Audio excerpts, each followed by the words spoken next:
Good morning. Happy Sabbath.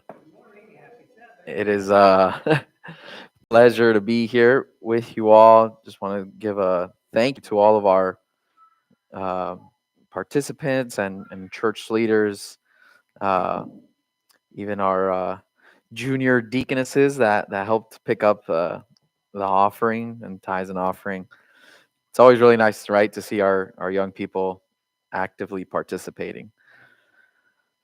Um, just a quick announcement. If at the end of our service, I could have all of our church members here of Hudson Church just to stay for a few minutes. Just want to give you guys a little information on two new ministries we're trying to get going here, our children's and youth ministries. So it'll just take a few minutes. I'm just going to give a quick overview of what that looks like and have a short question and answers if you have any.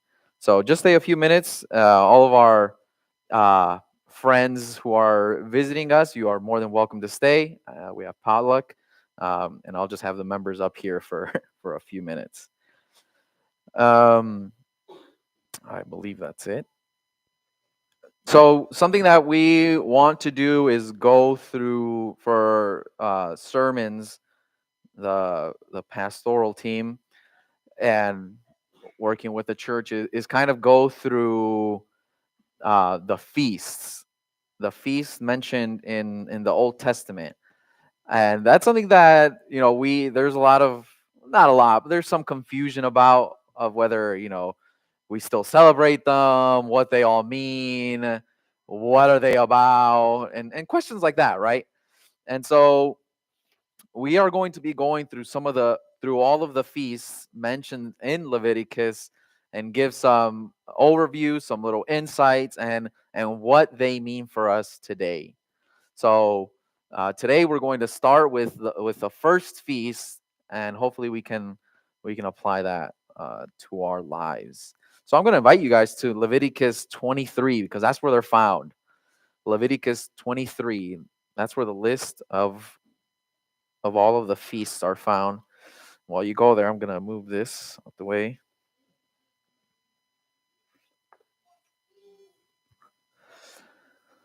Leviticus 23, and starting from verse 1. There are 7 major feasts that the Israelites, the Jewish people, held and still hold to this day.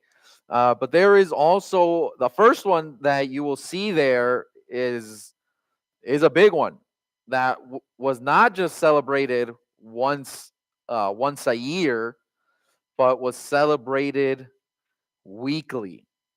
This is what Leviticus 23, starting from verse 1 says, and the Lord spoke to Moses, saying, speak to the children of Israel and say to them, the feasts of the Lord, which you shall proclaim to be holy convocations, these are my feasts. And then the first one it gives is one that they had already seen. They had already been celebrating from a long time ago. He says 6 days from verse 3. 6 days you shall work be done, but the 7th day is Sabbath of solemn rest, a holy convocation. You shall do no work on it. It is a Sabbath of the Lord in all your dwellings. So the first feast we're going to look at is the Sabbath. And again, this wasn't a feast that was celebrated once a year as we'll see the other feasts. That's how they were held. This was a weekly feast that they held. 6 days they were to work, and on that 7th day they would celebrate that feast. It says, no work shall be done on that day, and it should be celebrated in all of your dwellings. God is pretty clear, right, when he says that to Moses to tell the people of Israel. But let me ask you, still today we celebrate the Sabbath. So what does the Sabbath mean to you? And I'm actually asking, give me some answers. What does the Sabbath mean to you? Give me just short, a time of rest, all right? What is the Sabbath?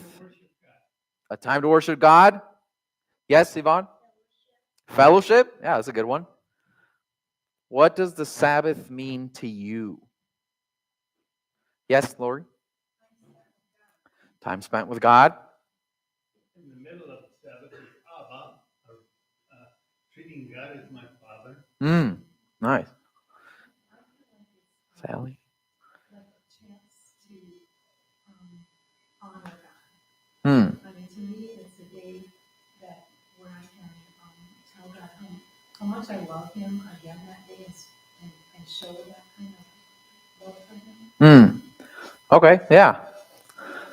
Any other answers? What does the Sabbath mean to you? All right, let me ask you guys this. What are some of the activities you do outside of church on the Sabbath? Like you, not that you should do or not do. What are some activities you do uh, after church on the Sabbath? Take a nap. Lay activities, as they call them. Yes.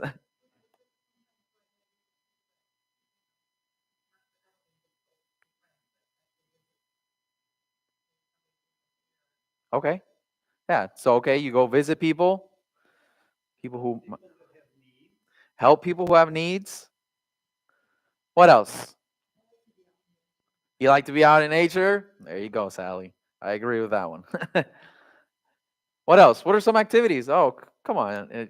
Do you guys just go to church on Saturdays? You read? Yes, Morgan? Hiking? There you go. Read? I don't know. I don't know about that one, Alicia, but all right. That's a good one. What about taking a book to read out in nature in the summer? Hobby. In the hammock. All right. That's good.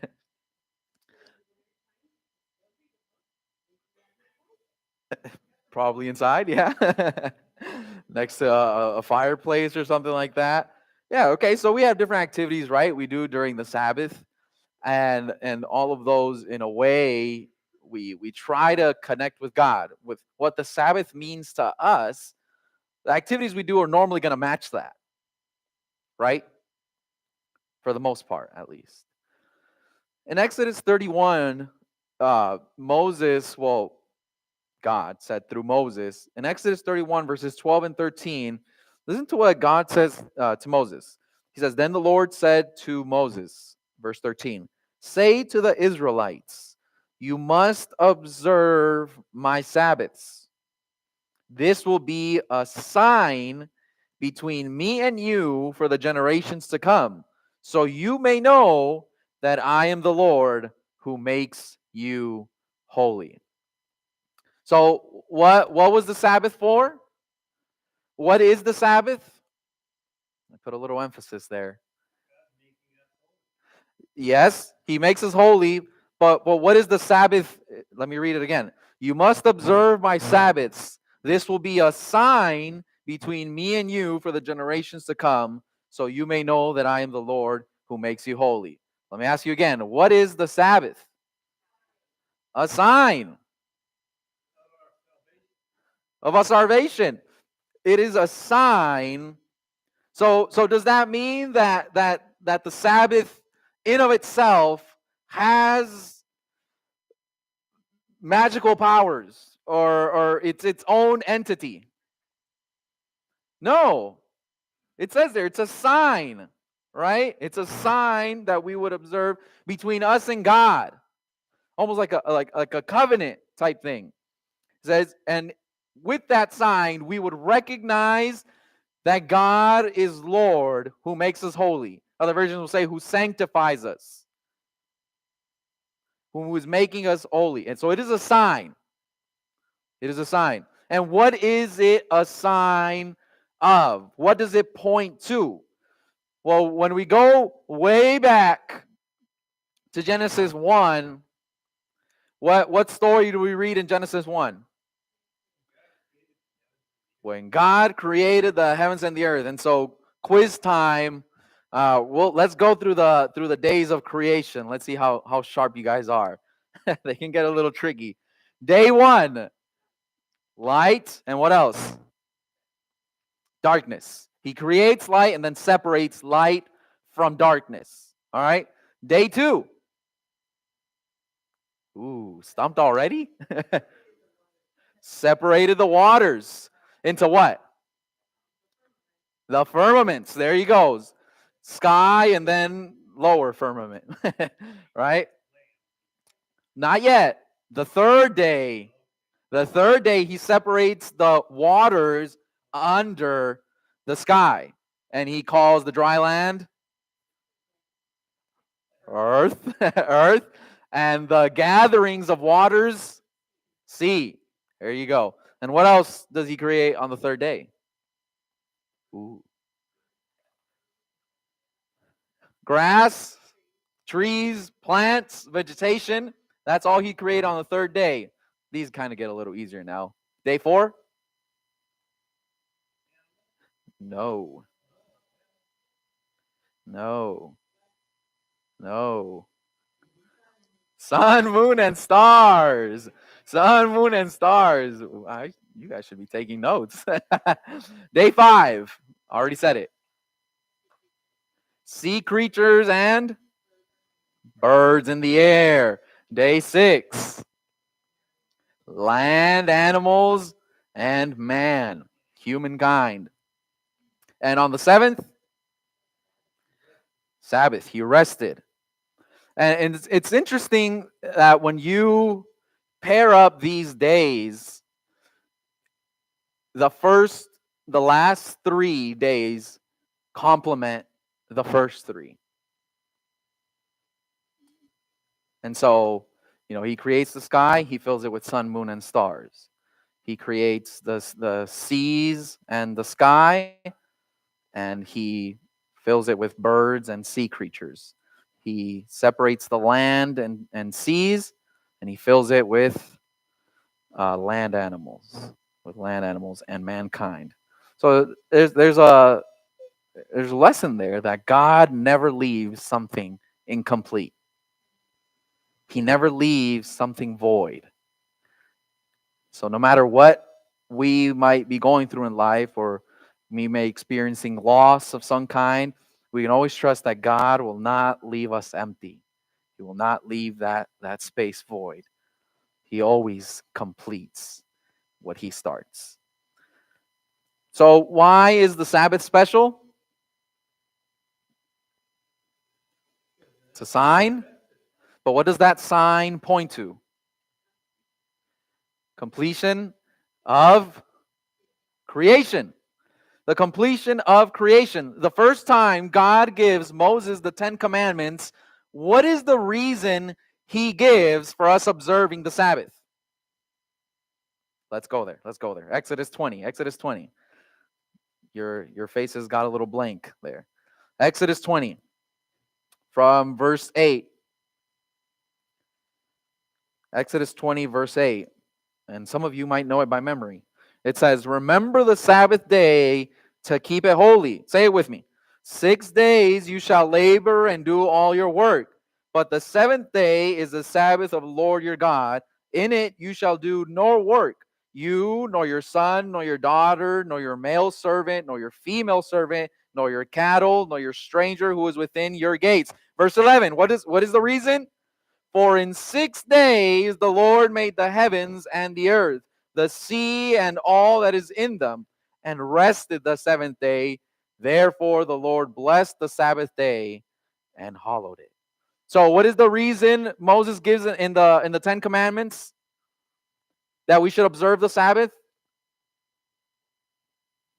Because Jesus is creator. Because Jesus is creator, he says, for in 6 days. That's the reason. For, that word for, is the indicator of what he has just said. This is the reason. For this reason, you shall observe the Sabbath. Because Jesus created the earth in 6 24-hour literal days. Everything that they saw, everything that is living, everything that exists was created by God. And even the things we can't see, the things as small as an atom, germs, bacteria, and even the things that we can't see out of this planet, the universe, our solar system, our galaxy, all of those things that we can't see, all of those things God created. He's creator. So we observe the Sabbath because Jesus is creator. Because Jesus is creator. And you know what? He isn't just the creator of these very complex things like the atom with its nucleus and protons and neutrons and whatnot. I don't even want to get into all that. Or this mass universe, or even uh, even multiple universes that we don't know of. We just simply don't know. That's how small we are. He's not just the creator of that. He's the creator of me. He is your creator. And you know what? He made you special. And no one else like you. In Psalms 139, verse 13 and 14, he says that he knit you in your mother's womb. And then what does he say? You are fearfully and wonderfully made. You're special. And there is no other like you. God made you special from the beginning, from even before this world was created. The Bible tells us that Jesus knew you and he chose you. So you are special in his eyes. So the Sabbath doesn't only commemorate Jesus as creator. There's another reason why we celebrate the Sabbath day. And actually is given to us in a second set or a reminder of the Ten Commandments found in Deuteronomy. So if we go to Deuteronomy 5, here once again, just to give you a little context, the people of Israel are finally about to go into the land, the promised land, and they need a reminder because what happened before, they disobeyed, and the previous generation wasn't allowed to go into the promised land. So here Moses in Deuteronomy 5, they're right outside the promised land. They've wandered through the wilderness already for 40 years. The past generation had died already, and Moses is reminding this new generation of what they should do, what they should follow. In Deuteronomy 5, he gives the 10 commandments again.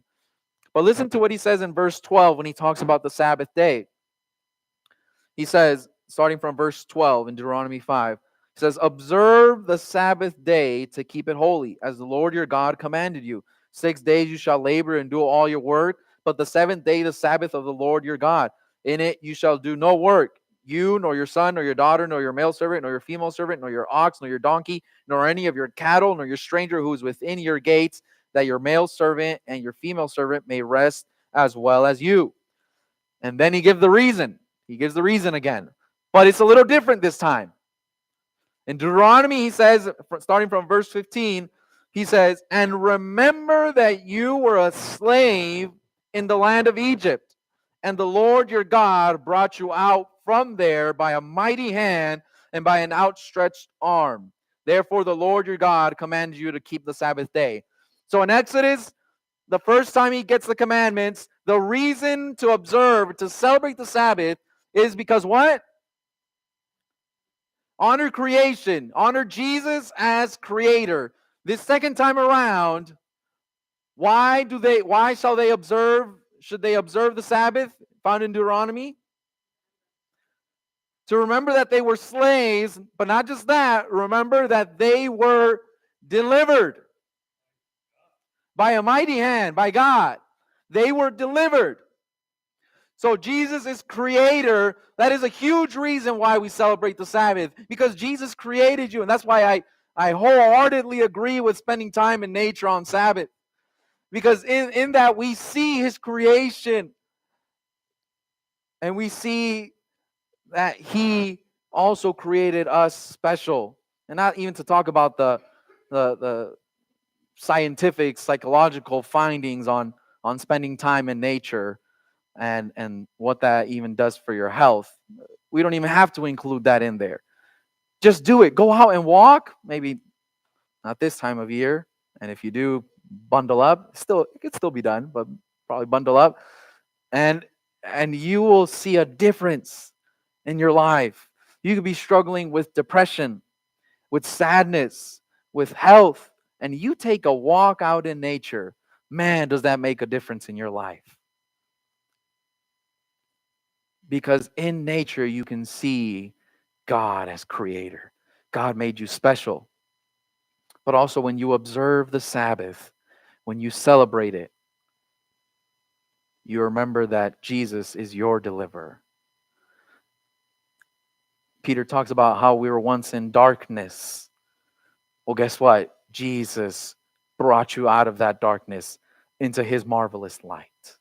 He delivered you also. If you are here, Jesus at one point in your life delivered you from sin, from yourself, from something you were struggling with. Jesus delivered you.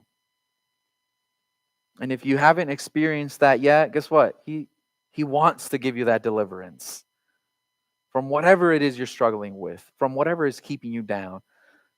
Jesus wants to deliver you. And that's what the Sabbath reminds us of. And it's sad because sometimes we make the Sabbath a burden. The Sabbath was made for rest, but we sometimes make it a burden.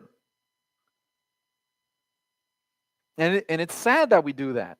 Because in Isaiah 58, Isaiah, through God, through Isaiah says, if you keep your feet from breaking the Sabbath and from doing as you please on my holy day, if you call the Sabbath a delight and the Lord's holy day honorable, and if you honor it by not going your own way and not doing as you please or speaking idle words, then you will find your joy in the Lord, and I will cause you to ride and triumph on the heights of the land and to feast on the inheritance of your father Jacob, for the mouth of the Lord has spoken.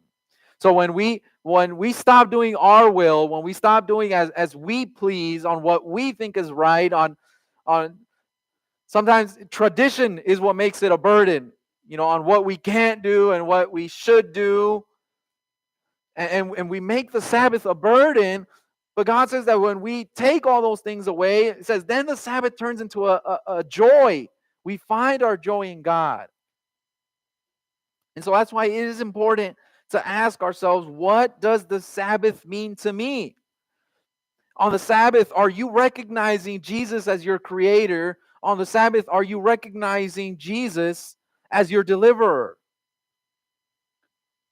When you do that, the Sabbath will become a joy. It will become a delight. You will long for Sabbaths to come instead of dreading them, which unfortunately we do sometimes. We dread the Sabbath to come.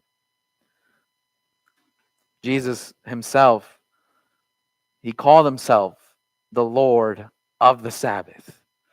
And he said that because in his time, the Jewish leaders, religious leaders, had done that very thing. They had made the Sabbath such a burden to follow, to keep. It wasn't a celebration anymore. It was just this law, this rule, and a lot of set of rules to follow just that law.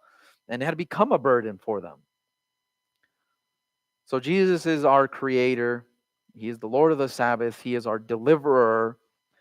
But not just that, there's something that we still haven't. There's part that we have experienced, hopefully, and there's part that we haven't experienced yet. Because yes, Jesus is creator, but he also wants to recreate. Recreate. And some of this we have already experienced. David says in Psalm 51, verse 10, create in me a pure heart or a clean heart, O God, and renew a steadfast spirit within me. So yes, Jesus created you and he created you special, but because of sin, our transgressions, and us tearing away from God, we have marred that relationship. And you know what? Jesus, he wants to recreate in you a new heart, a clean heart, a pure heart, reestablish that relationship with God. And hopefully we've all experienced that. But if you haven't, Jesus is calling you today to have that experience of him creating a new heart in your life. But there's part of that recreating power we haven't experienced yet. I just want to invite you guys to Isaiah Isaiah 65. Many of you have read it or heard this passage, read it. It's such a beautiful passage. Isaiah 65.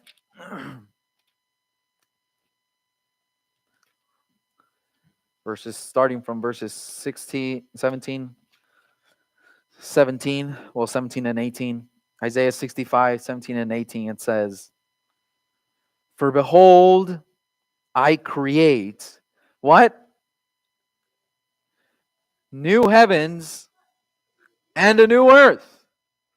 So if he's creating, we know that he created this earth, but here he makes the promise that he will recreate new heavens and a new earth. And the former shall not be remembered or come to mind, but be glad and rejoice forever in what I create. For behold, I create Jerusalem as a rejoicing and her people a joy.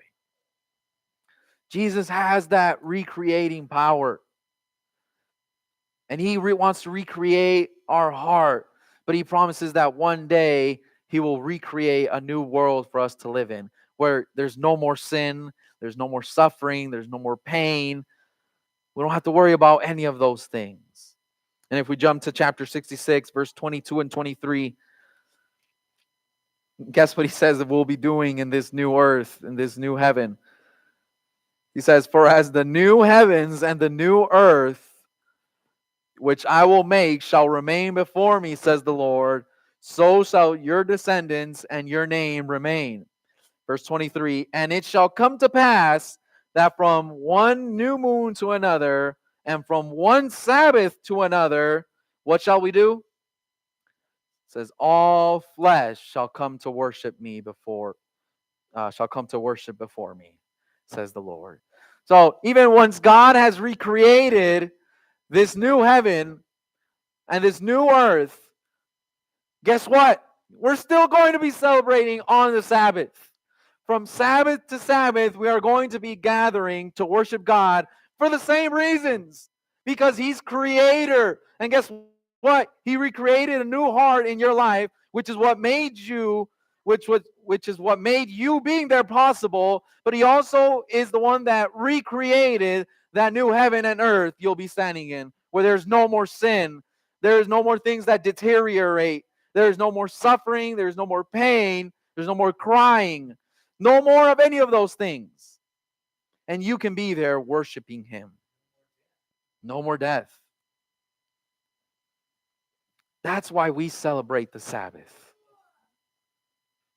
That is why we celebrate the Sabbath. Paul talks about how in Hebrews 4, I invite you to read that after Hebrews 4. Paul talks about how the Israelites, the past Israelites, they did not enter the Sabbath rest. He says that so clearly, that the Israelites, they didn't enter into that Sabbath rest. Even though they kept the Sabbath, some would say that they keep it better than we do. They kept the Sabbath, but they didn't enter into the rest. Then he makes a call, an invitation. He says that we still have the opportunity to enter that rest today. And what is Paul talking about? What is that rest he's talking about? It's Jesus. Jesus is that rest that the Israelites didn't accept, but that we today have the opportunity to. Jesus is that Sabbath rest we can still enter today. The Sabbath always pointed and will always point to Jesus. To Jesus. Never forget that. So next time, when you think about the Sabbath, when you think about what it means to you, think of those things. Jesus as creator, Jesus as deliverer, and Jesus as recreator. And he's giving you a call to enter into his rest, to enter into him, into a relationship with him, to accept him into your hearts.